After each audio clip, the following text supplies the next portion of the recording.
Hörmətli tamaşaçılar, hər birinizi Meditalk verilişindən mən doktor Azər sahibi salamlayıram. Layihəmizin əsas məqsədi öz sahəsində peşəkar olan həkimləri dəvət etməklə sizi maraqlandıran suallara cavab almaqdır. Verilişimizin bugünkü mövzusunu ümumi cərrahiyyə sahəsinə həsr etməyi qərar almışıq. Məlumdur ki, cərrahiyyə tibbin ən qədim sahələrindən biridir. Hətta qədim Misir papiruslarında, Hipokratın yazılarında cərrahiyyə ilə bağlı müəyyən qeydlərə rast gəlmək mümkündür. 1000 il əvvəl hər hansı anesteziya üçün vasitələr, tibbi alətlər, texnoloji vasitələr yox idi. Amma buna baxmayaraq o vaxtın həkimləri öz bacarıqlarını göstərə bilirdilər. Müasir cərrahiyyədə isə hətta digər ölkələrdə olan xəstələri belə uzaqdan əməliyyatlar etmək mümkündür. Amma maraqlısı budur ki, bu hal-hazırda istifadə olunan vasitələrin əsas prinsipləri elə əsrlər əvvəl qoyulan təməl prinsiplərə dayanır. Bəs görəsən müasir cərrahlar hansı metodlarla işləyirlər? Bədənimizdə olan hər hansı ağrılar hansısa cərrahi xəstəliklərin siqnalı ola bilərmi? Və gələcəkdə cərrahiyyə necə görünür? Hazır olun, Meditalk başladı.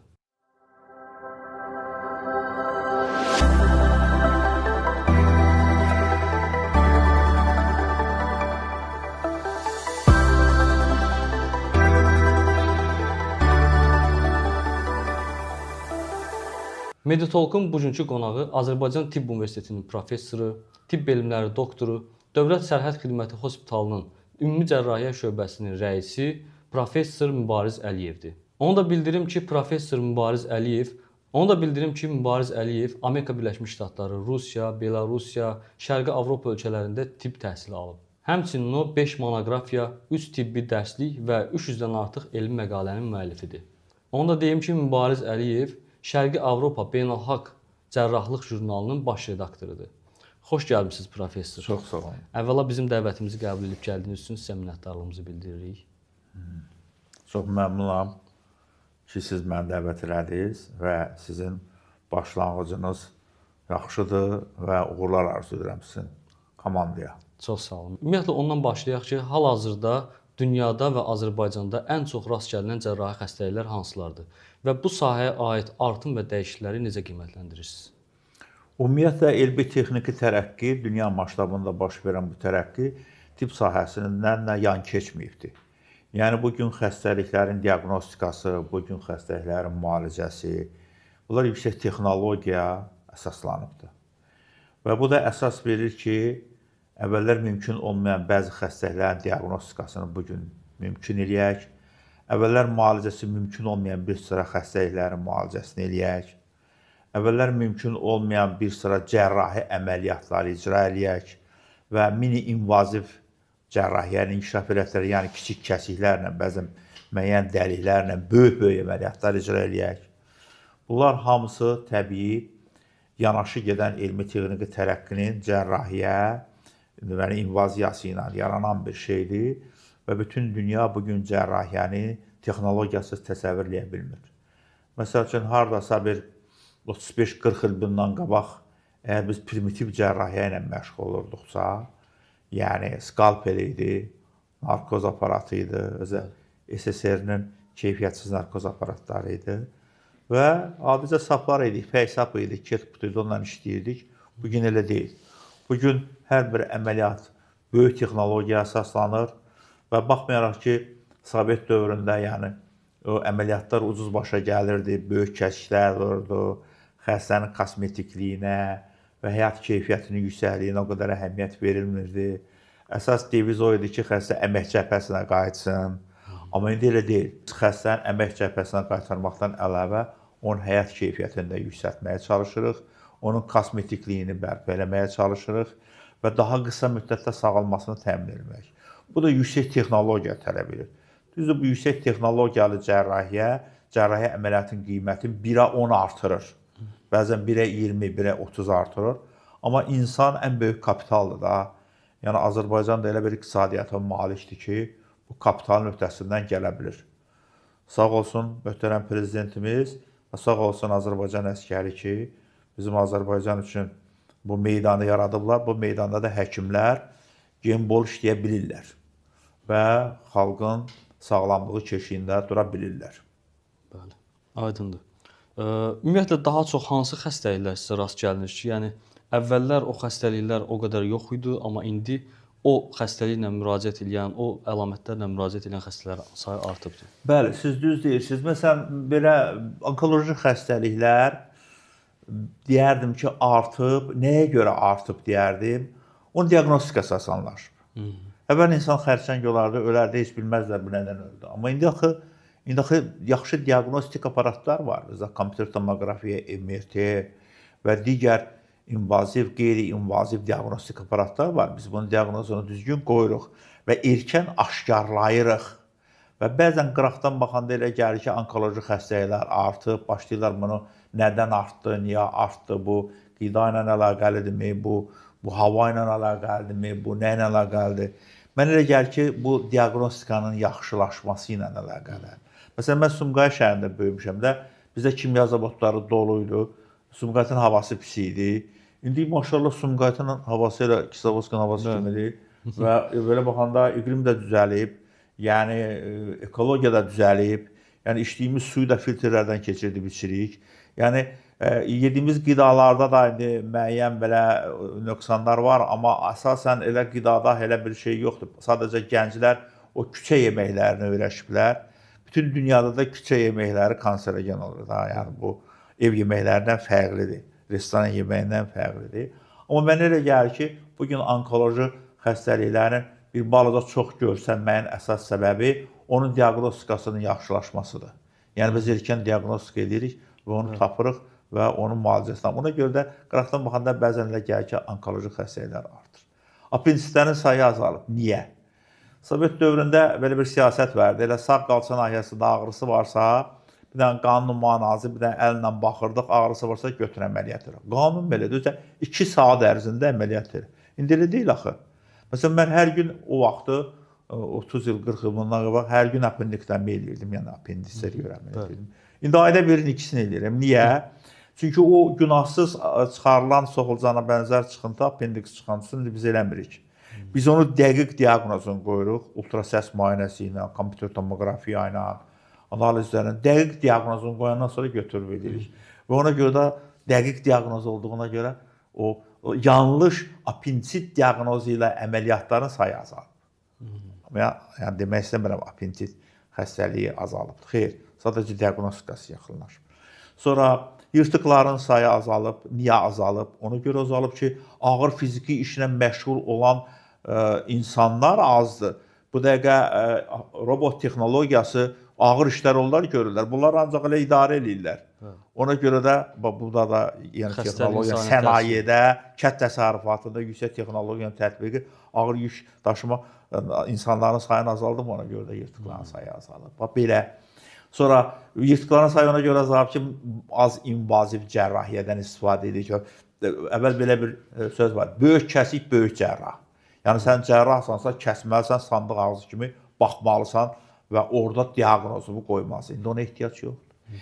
Biz diaqnozumuzu əməliyyatdan qabaq incəliklərinə qədər dəqiqləşdirəndən sonra biz qarın boşluğuna giririk, özdə müəyyən dəliklərdən portlarla giririk və əməliyyat, böyük əməliyyatlar edirik və balaca kəsiyi ilə də bu əməliyyatı qutarıb, ona görə yırtıq əmələ gəlmir. Bu faktorlar təbii ki, cərrahi xəstəliklərin o spektrində müəyyən xəstəliklərin azalmasına, müəyyən xəstəliklərin artmasına səbəb olur və bu təbii ki, hər şey yüksək texnologiyadan asılıdır. Bəli. Çox sağ olun, doktor. Ümumiyyətlə, həm terapevtik, həm də cərrahi xəstəliklərin vaxtından əvvəl, yəni aşkarlanması ən vacib məsələlərdən biridir. Amma təəssüf ki, bəzi vətəndaşlar, insanlar, yəni biraz gec müraciət edirlər həkimə və sizin fikrinizcə bu daha gec olmağı sizin işinizi nə qədər çətinləşdirir və məsələn, o daha gec aşkarlananda, daha gec aşkarlanmaması üçün daha doğrusu o insanlar hansı əlamətləri bilməlidirlər ki, dərhal müraciət eləsinlər? Bilirsiniz, burada bir neçə faktor var. Birinci faktor xəstənin özünün psixologiyası. Siz özünüz bilirsiniz ki, xərçəng xəstəlikləri kiçik əlamətlərdən özünü göstərir.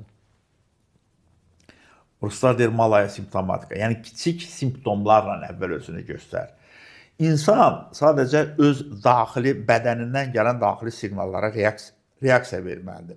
hardasa diskomfort hiss eləyəndə, hardasa bir ağrı hiss eləyəndə həkimə müraciət eləməlidir ki, onun ən aşağısı heç olmasa bir ultrasəs müayinəsi ilə baxılsın və yaxud bir gastroskopiya olunsun, kolonoskopiya olunsun. Yəni, belə müayinələrdən qaçmaq lazım deyil. Çünki onlardan qaçanda sən böyük bir fəsadlarla rastlaşası olursan.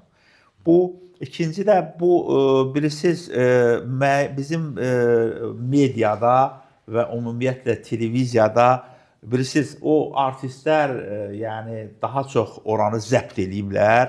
Yəni, o sanitariya maarifi işinə gərək televiziya böyük təbliğat vasitəsidir, radio böyük təbliğat. Orada buna biraz geniş yer vermək lazım, təbliğat eləmək lazımdır.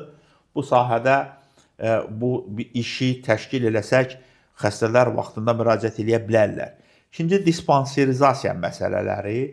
Dispanserizasiya məsələləri mənə elə gəlir ki, biraz zəifləyibdir. Məsələn, Sovet dövründə dispanserizasiya məsələləri daha çox olurdu və bu da erkən diaqnostikanı asanlaşdırdı. Üçüncü məsələ odur ki, elə həkimlər özləri də səhv eləyirlər. Yəni, xəstə gəlir, müraciət eləyir, onun diaqnostikasında onu qoya bilmirlər. Xüsusilə poliklinika həkimləri. Bunların praktik vərdişlərinin zəif olması, teoretik vərdişlərinin zəif olması, poliklinikaların tip avadanlıqları, yüksək texnologiyalı tip avadanlıqlar lazımlı səviyyədə təşkil olunmaması, bunlar sonra bir sıra təşkilati məsələlər də burada buna kömək eləyir. Məsələn, biz elə ailə təbabətindən danışırıq. 30 ildir, 40 ildir ailə təbabətindən danışırıq, amma ailə təbabət deyilən şey hələ qurulmayıb. Bizdə poliklinika, təhkimçiliklə işləyir. Məsələn, mənim poliklinikam var da, mən ora müraciət eləməliyəm. Bu düzgün deyil. Yəni, bizdə xəstələr təhkim olunub poliklinikaya ki, bu poliklinikaya getməlisən. Niyə? Mən istəyirəm, gedəm başqa poliklinikanın, orada bir yaxşı həkim var, onun yanı. O poliklinika daha yaxşı texnologiyana təhsil olub, daha savadlı həkim. Mən nəyə görə oraya getməməliyəm? Və bu siyasət poliklinikalar arasında rəqabəti sıfıra çevrilir. Məsələn, rəqabət aparmaq ki, mən daha yaxşı oluram, daha çox xəstə qəbiləm, daha çox xəstə cəlb eləyirəm və mənim də maddi vəsaitlərim artır, özümə yeni texnologiya alıram, həkimlərə yaxşı maaş verirəm, xəstələrə yaxşı qulluq eləyirəm, servis xidmətini təşkil edirəm. Yəni, biz ailə təbabətinə 30-40 ildir danışırıq, ona keçməmişik. Birmənalı keçməmişik.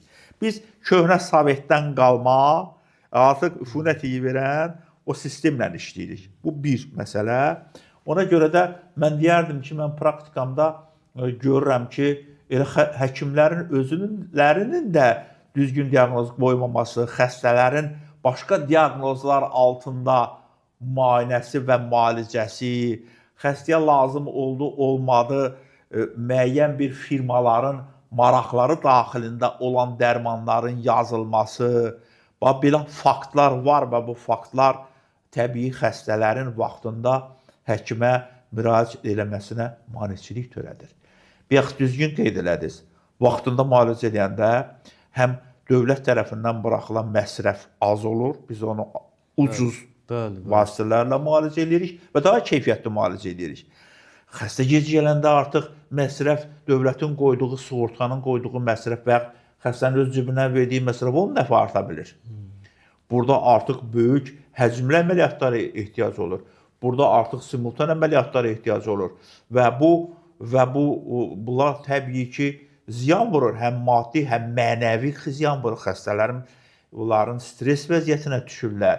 Və bunların üstündə məşğul olmaq lazımdır. Yəni, bu xırda detallar deyil. Bəzən ona belə xırda detallar kimi baxırlar, yox.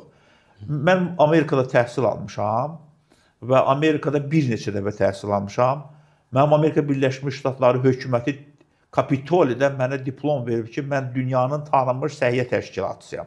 Amma elə diplom atmışam, evdə qalır, heç vaxt məndən heç kim heç nə məsləhət eləmir.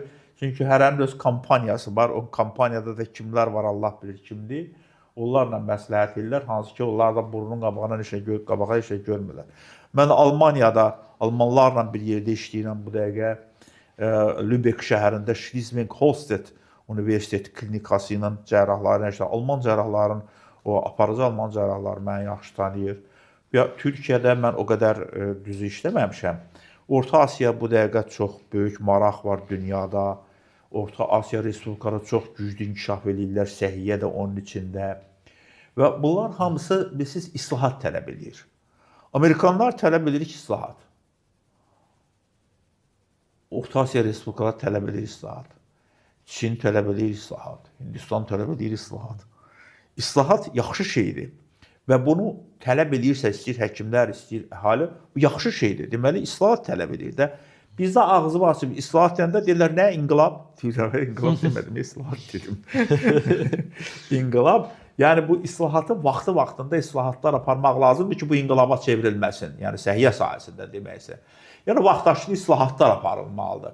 Ağıllı adamlar yığılmalıdır. Ağıllı adamlar oturmalıdır, fikirləşməlidir ki, biz islahat aparanda nəyi düzəldə bilərik?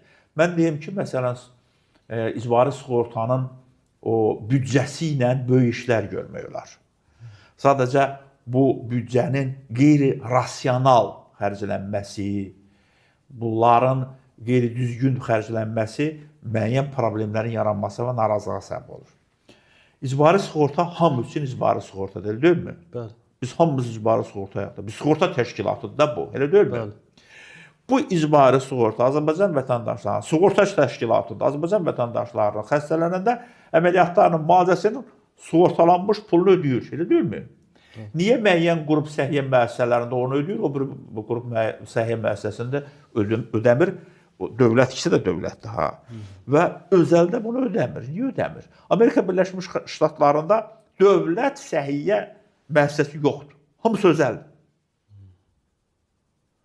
Almaniyada sığortadır. İngiltərədə ümumiyyətlə dövlət ödəyir.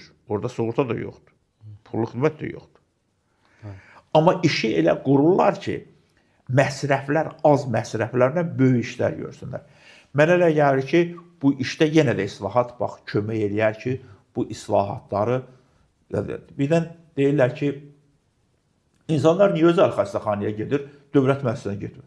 Amma bunun başı xarab deyil ki, bilir hara yaxşılara gedirlər, elə deyilmi? Deməli, bura yaxşıdır da.